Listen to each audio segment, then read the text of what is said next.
Are you still writing all your own content late at night, squeezing it in between making dinner and folding laundry? It's not just exhausting, it might actually be holding your business back. Here's the truth.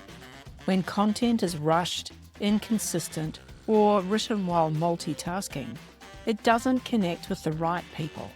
It doesn't show up on Google, and it definitely doesn't bring in leads.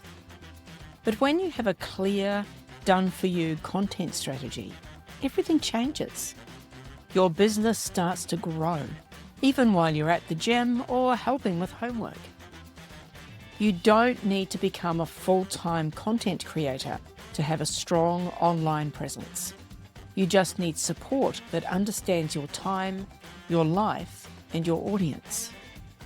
If you're ready to stop doing it all yourself, check out the link in the description for my full blog post on content marketing for small business.